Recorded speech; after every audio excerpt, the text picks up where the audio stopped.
Welcome to Blueprint Boost for Contractors, the podcast that's your go-to source for unlocking the secrets to successful marketing, gaining valuable insights, and growing your contracting business with less stress. Your host is David Brooks, and he's thrilled to be your guide on this journey. As a seasoned expert in the contracting industry, David understands the challenges you face. That's why each episode is crafted to provide you with actionable strategies and proven blueprints to boost your business to new heights. Hello, everyone. Welcome to another episode of the podcast. I'm your host, David Brooks, powered by Contractor Rhino, your go-to source for all your digital marketing and accounting needs for the trades. This morning, I have a special guest with us, and I'll allow him to introduce himself. Hey, I'm Matthew Query, owner of Freedom Contracting Services based out of Rock Hill, South Carolina, just south of Charlotte. Hey, Matthew, thanks for joining us. Yeah, awesome. Happy to be here. Thank you. Yeah, you're welcome. You're welcome. So you're located out of South Carolina. Can you give us a backstory about, behind Freedom Home Services?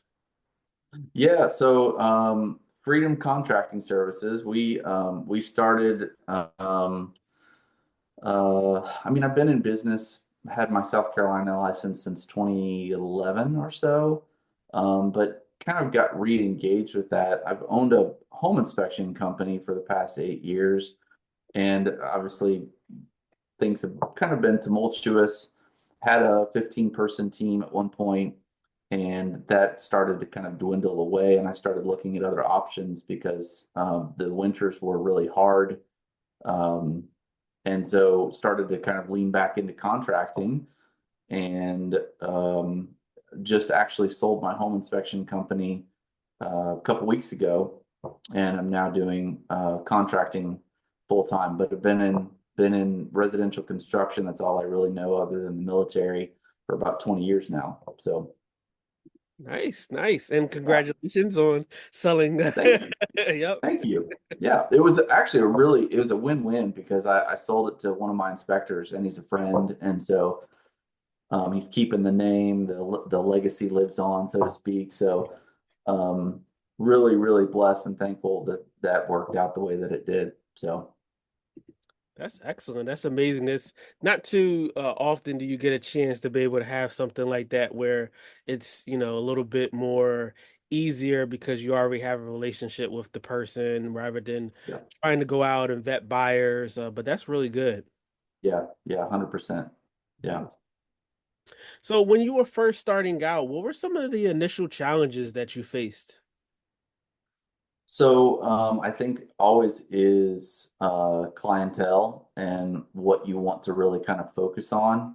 I very quickly, when I stepped into this full time, realized kind of in this season where I want to focus is smaller things, handyman, light construction type of things. And so once I kind of figured that out, my clientele was a little bit easier.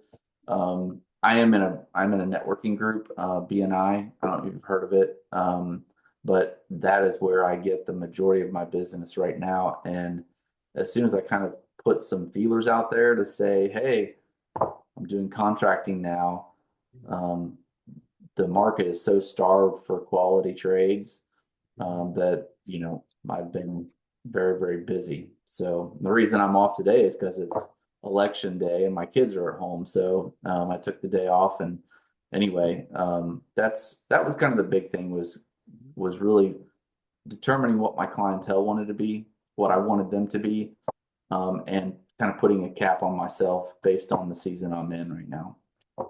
That's excellent. That's excellent. Now that you're back into the contracting side of things, what sets you apart from other contractors or other businesses?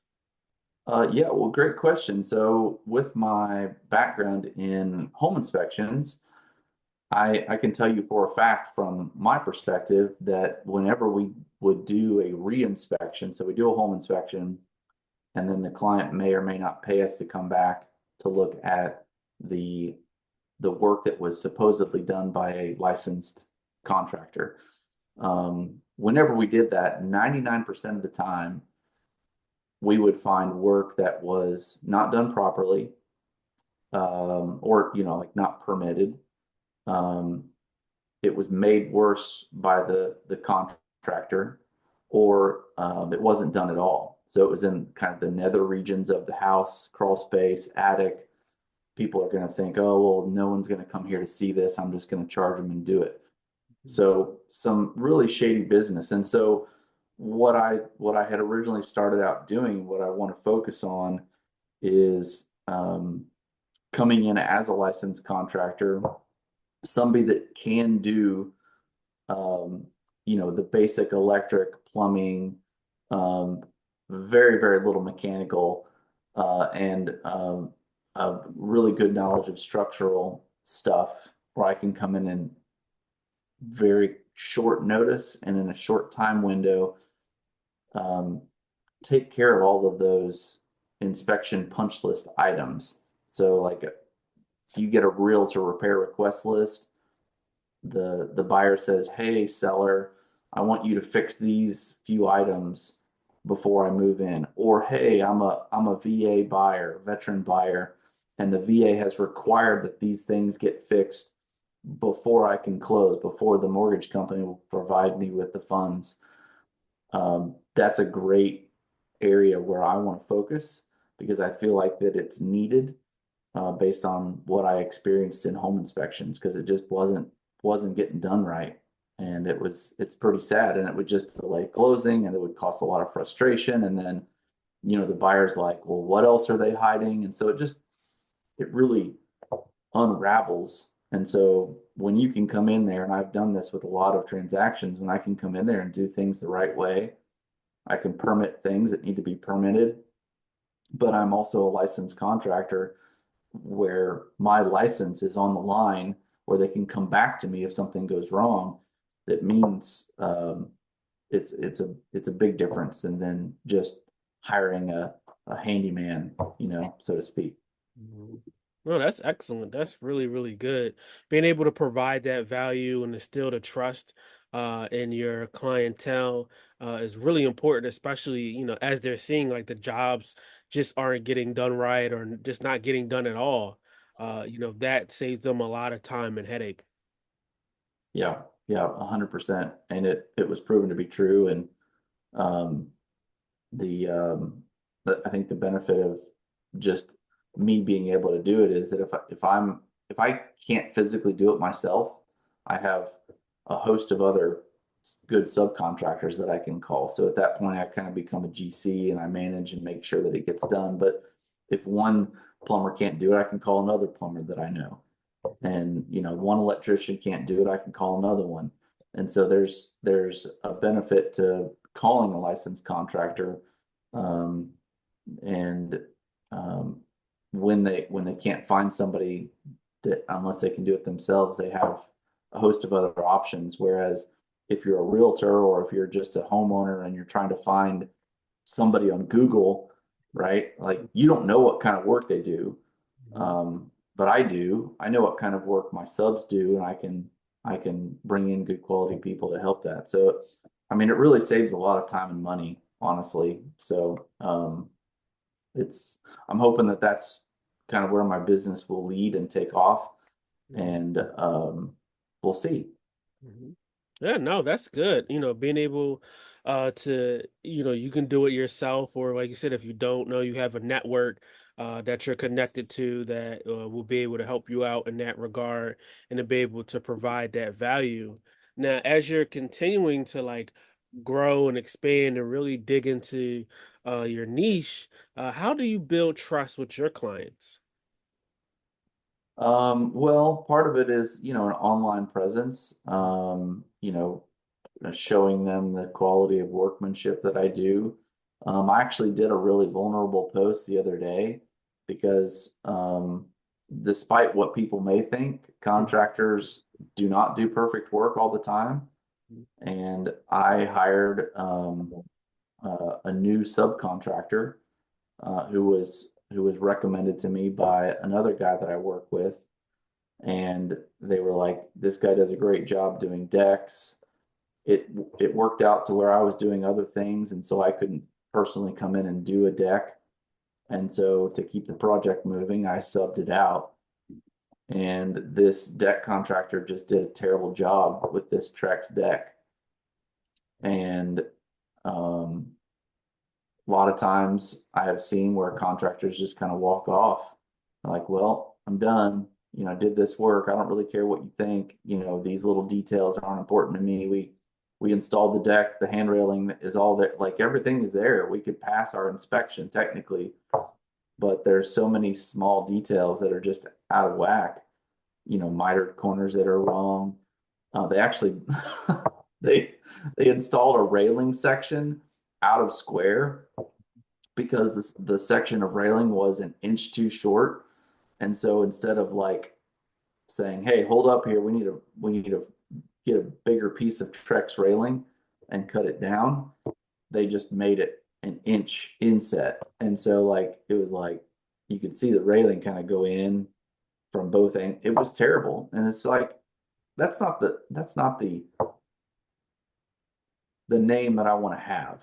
And so I think that's what really builds trust with clients, is because you do what you say you're going to do. And if things go wrong, you are still there to get stuff done and make it right.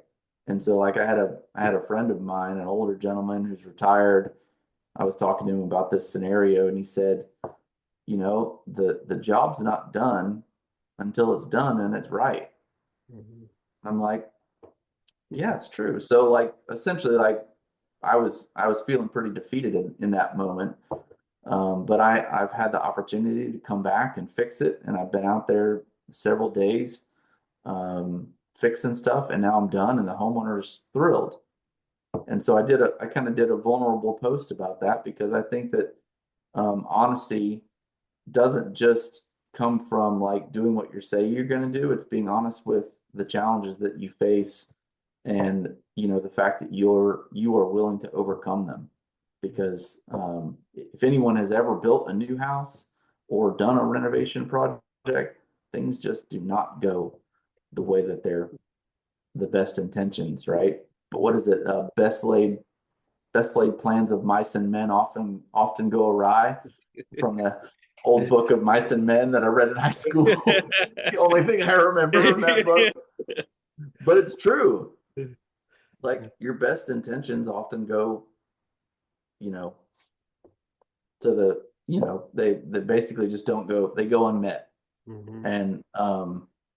And so building trust is doing what you say you're going to do and making it right when things don't go the way that they should.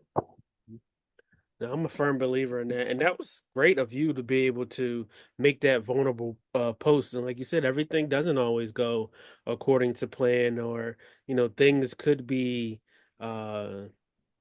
pass inspection and be say, okay, this is fine.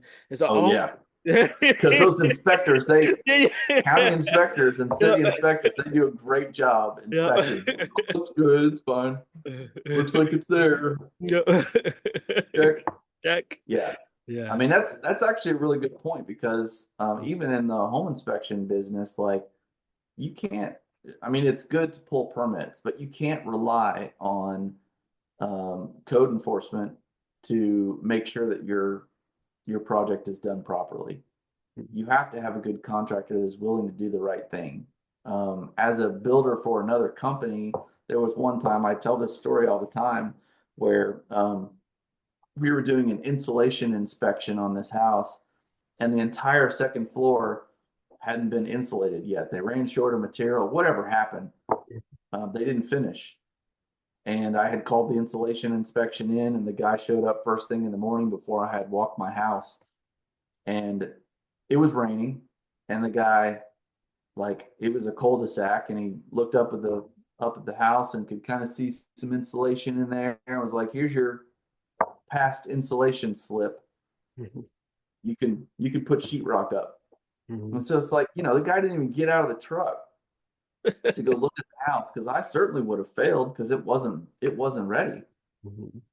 So it's not to say that they're bad people. It's just that they have too many inspections to look at from a day-to-day basis. So it's really up to the licensed contractor to ensure that things are done properly. And if they're not, to take responsibility, and instead of saying, "Oh yeah, well we passed framing inspection, carry on," to make sure that it's done right.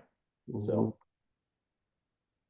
No, like, having and doing that good quality work and just, really being able to, like you said, you mentioned earlier, have your works kind of speak for itself. You're able to kind of show your examples, you're able to be trusted.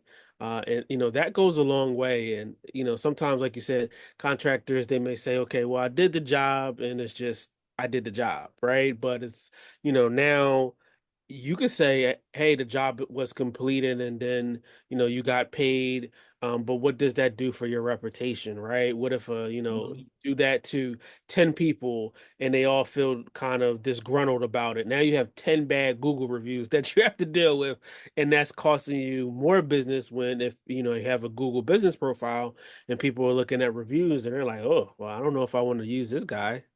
yeah, yep, yep, 100%.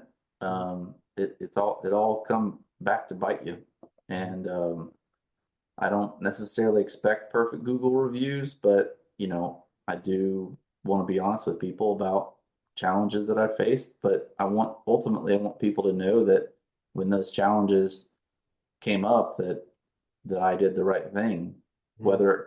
whether I made no money or lost money. Mhm. Um, I did the right thing and got it done. Mhm. So No, that's great. And then so you gave us a story, an example where, things didn't go right and you had to come in and correct it. Would you mind sharing a really memorable project that you had success on?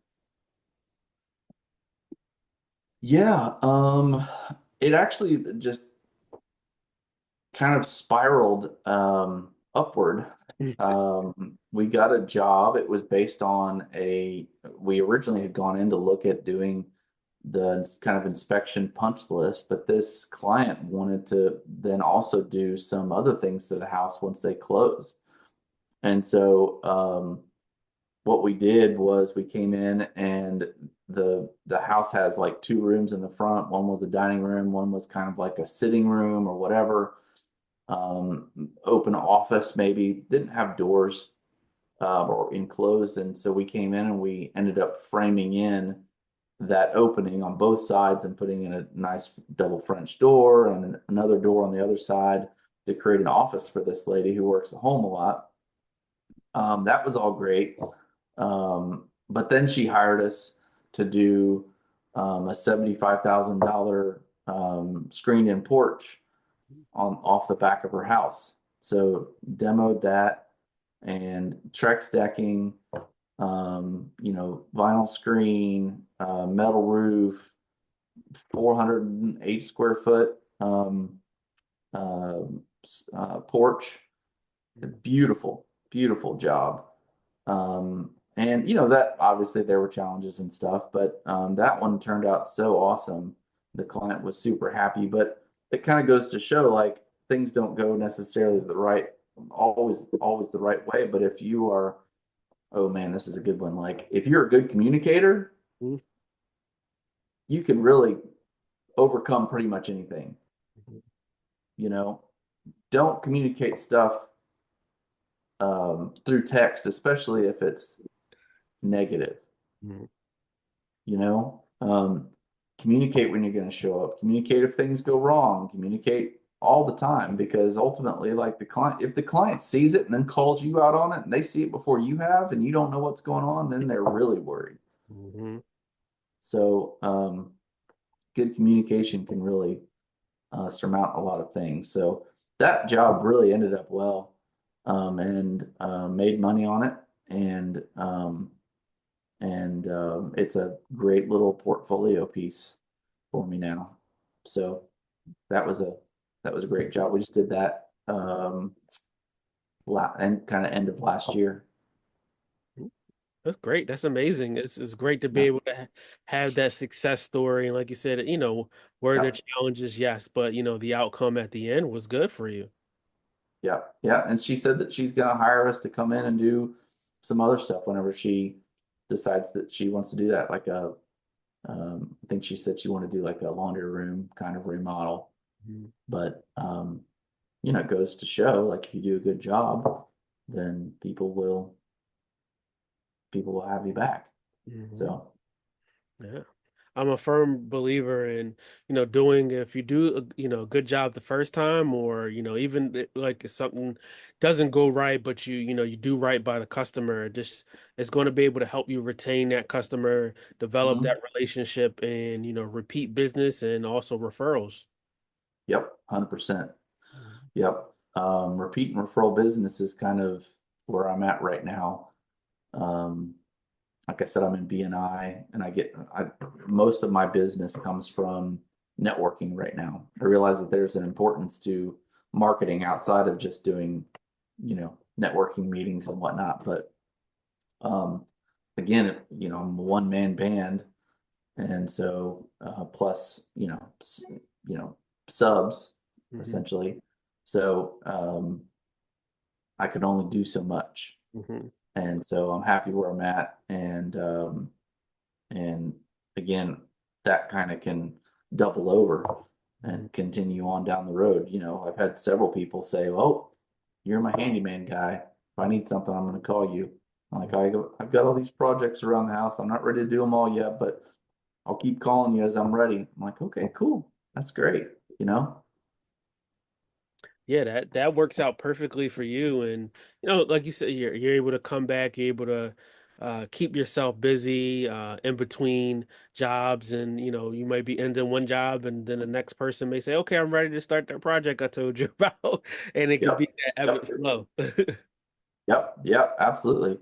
Yeah, I'm trying to make it a little bit more even. Been something that I've been struggling to overcome recently. Doing better at it, but transitioning from the home inspection business back into contracting and shifting my mentality that everything had to be done right away. Mhm. In inspections, if you don't accept the job or let them know that you can do that inspection within about a week, you're going to lose the job Mhm. because they have a due diligence period. They got to do all this stuff. And so they're going to find somebody else. And so I was always uber focused on, like, all right, if somebody calls, we need to make sure we pick up the phone, we need to make sure we give them a quote, need to make sure we follow up and get that business. Mhm. The same is still true with picking up the phone Mhm. and calling people back. Mhm. But what I don't have to worry about is saying, yeah, I can squeeze you in, Mhm. you know, tomorrow Mhm. to come by and look at that. I can feel comfortable to say, hey, it's going to be a couple weeks. Is it going to be okay for me to come out? I'm just super busy. Mhm. I think if you're picking up the phone and calling people back and letting them know that you got the message, I mean, that's really a lot of where I feel like I get business because I'm communicating. Mhm. And so, like, that whole transition of, like, um, needing to have the work within the next week is kind of it's shifting. And I would say that for any contractor, really. Like, if you're feeling strain about needing to get the jobs done, I mean, if there's an opening, I've got all these jobs over here. I can call any number of clients and say, hey, like I did actually this week. I called a client and said, hey, I've got an opening on Friday. Would this work for you? Mhm. And so having a board kind of laid out to where you've got pending jobs and not feeling pressure to totally just kill yourself Mhm. because I have 4 kids. I'm married, have 4 kids, um, 13 and down to 4, and life is busy. Mhm. And so I read this quote recently from it's a book called Becoming a King. Um, Ruthlessly eliminate hurry from your life. Mhm. And so, like, it's okay to be busy, but hurry is where the problems come in. Mhm. Like, hurry is where you make mistakes. Mhm. Like, you can be busy, But like that deck job I was talking to you about, like I just had to slow down. Hey, I'm here. I'm gonna make it right. I'm gonna take my time. I'm gonna undo what they did, redo it right, and just make sure that it's done correctly. And I think sometimes we get to the point where it's like, oh, we got to hurry to get to the next job. It's not true. Mhm. As long as you set good expectations that you're going to get to that client, but you have other clients that are ahead of them, I think people for the most part understand that. And now I have definitely lost clients because they're like, I just can't wait. I'm like, okay, that's cool. Give me a call if you need anything else. But I'm sorry, I've got other people ahead of you. I'm not going to push somebody else off just to get your business. That's not the way the world works. So Yeah, keeping that balance, like you said, you have a family that that you're responsible for, and you want to provide good value to your clients, and you're doing yeah, the right thing. Not pushing what you already have on your plate off because they come in and say, "Hey, I need it done like yesterday," and so that's good to be able to say, "Okay, hey, look, this is my schedule. This is what I have." Doing that outreach and letting your clients know that you do have those openings is really good as yep, well. My parents were a firm believer in contractors that we worked with and saying, "Hey, like they would love the call and to say, hey, I have an opening," and they're like, "All right, perfect, that's great. Come on, come this week," and it would just wind up yep, working. yep. I want to read this other quote too. I pulled it up real quick because it's kind of goes along with the other thing that I said. Again, it's from the Becoming a King book. The overload of commitments, activities, and relationships, usually under the guise of being good things, has resulted in our lives exceeding the capacities of our souls. I mean, we as contractors can just totally overload and overwhelm ourselves, and it really negatively impacts every other area of our life. Mhm. It's crazy. And so I'm uber focused on trying to be as balanced as possible. I want to do a good job for people, but I don't want to overload myself because I'm just exceeding my capacity. I can only do so much, and I can't be everything for everybody.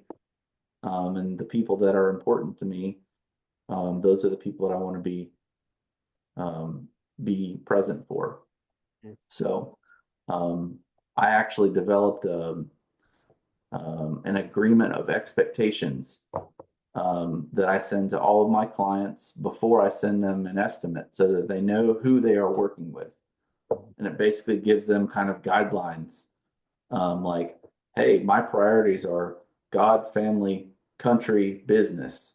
Like, you'll notice that business is at the bottom.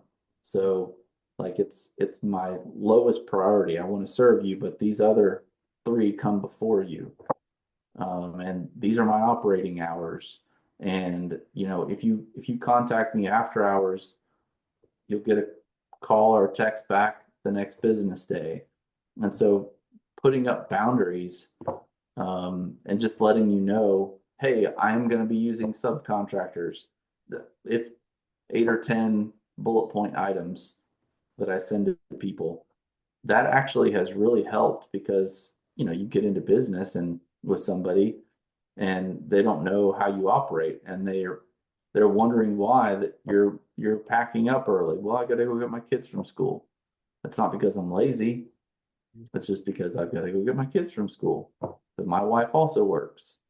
And so I haven't had anybody turn me down for work yet. I did have one guy say, I almost didn't want to work with you, but it was so brutally honest that I was like, I want to work with that guy. I'm like, cool. So again, communication, just letting get expectations. It's like one of the only things that I can control is my communication. So Yeah, that's excellent. Having those good communication skills is vitally important. Just recapping, not sending bad news through a text message, being honest if you can, being brutally honest if, that really works well for you is really important. Having those boundaries, letting them know those boundaries and those things ahead of time was is really good. Goes back to communication. If you don't let them know, hey, these are my boundaries. Like, hey, if you call me after hours, I'm going to call you the next day. You can avoid a lot of headache by just stating a lot of things clearly and upfront. 100%. Yep. Uh, well, Matthew, it's been a great conversation. Any last parting words, and where can people find you at? I don't know. I think I probably said enough. But I really do appreciate the opportunity to be on and talk to you and share. But I'm on the gram at Freedom Construction, Freedom Contracting 80 is my handle, and also on Facebook. freedomcontracting.org is my website. And so if you want to reach out, would love to share. I'm a big believer in a rising tide raises all ships. And so I'm happy to share what I've learned with others that are trying to get going, because there's plenty of work out there. I'm competing, but I want to make sure that everybody's just doing a better job. Because if we all do a better job, then we all get to raise our prices, right? So anyway, thank you. Yep, you're welcome. Perfect. Thanks so much. Everyone, thanks for tuning in. Make sure you tune into the next episode. Until next time. Thank you for tuning in to another episode of Blueprint Boost for Contractors. We hope you found today's insights and strategies valuable for your contracting business. If you enjoyed the episode, don't forget to hit that subscribe button and please leave us a review. Your feedback helps us bring content that truly matters.